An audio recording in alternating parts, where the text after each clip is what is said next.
May nagpalechon nga pala sa amin ulit ngayong New Year. Sa mga New Year at Christmas party nga lang palang ganap ako nakakatikim ng lechon. Thank you po sa sponsor. Ito nga pala yung mga ganap namin bago mag New Year. Dumating nga pala yung kapatid ko, inutusan kasi siya ng nanay ko. Nakumuha ng gamit dito sa bahay, naglalaba kasi siya.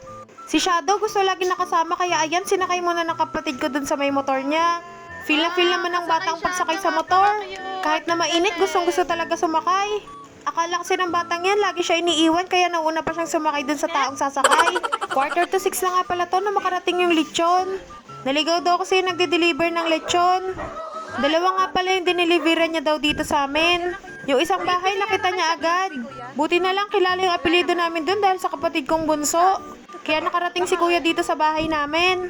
Paano, mali kasi yung lagay ng orderan na lechon dun sa address na binigay namin. Pero sa amin okay lang naman kahit late siya dumating. Kasi New Year pa naman kakainin.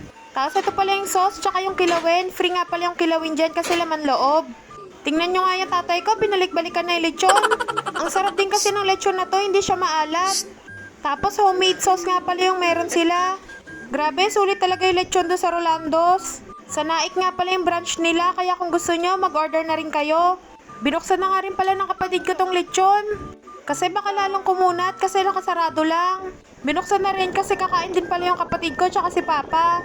Pinapabawas na lang namin doon sa may gilid para hindi siya makita sa picture na bawas na. Tapos ayan yung homemade sauce nila. Ito din pala talaga yung nagustuhan namin dito sa lechon na to. Kasi sauce pa lang, ulam na. Medyo malaki rin pala tong lechon na to. Kaya shinare din namin to sa iba. Hindi naman kasya yung sarap namin kung ilalagay namin yan. Tsaka kasi baka masira siya kapag in-stay lang namin dyan sa lamesa. O diba, wala na nga tenga yung lechon kasi nakain na namin. Pagkatiting pa lang na lechon, hinati na namin yung tenga kasi ang sarap at saka ang lutong niya. Kaya kung gusto niyo umorder, mga B, order lang kayo sa Rolando's Lechon. Super thankful nga pala kami sa nagbigay nito kasi minsan lang talaga kami makakain ng lechon. Thank you talaga, salamat talaga sa 2023, ang daming blessings sa dumating. Hindi ko alam bakit ganyan na yung batok na lechon, siguro tinitikman din ng may-ari kung malutong na siya. Charis, baka nahati lang dahil doon sa pagbend ng lechon. Tapos ito nga pala yung handa namin para sa New Year. Nag-spaghetti lang kami dyan, tapos may pipinong hiniwa yung kapatid ko. Beef broccoli, garlic butter shrimp, ako nga pala nagluto niyan, charis, puset, menudo, tsaka valenciana. Tapos red rice. Valenciana, sarap na sarap kami dyan kasi nanay ko yung nagluto, tsaka konti lang yung nuluto niya. Ba't kaya ganun? Pag konti mas masarap. Ang bilis nga maubos ang valenciana niyan sa amin.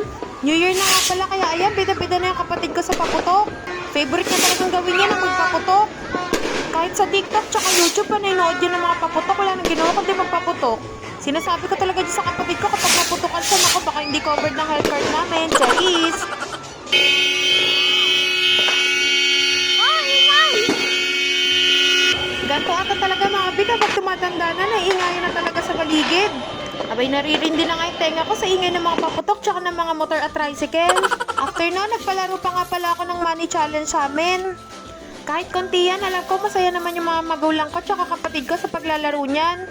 Magkano rin kasi yan, no? Tsaka pang maintenance din ng nanay at tatay ko, charis! Yun lang, salamat sa panonood! Thank you! Happy New Year!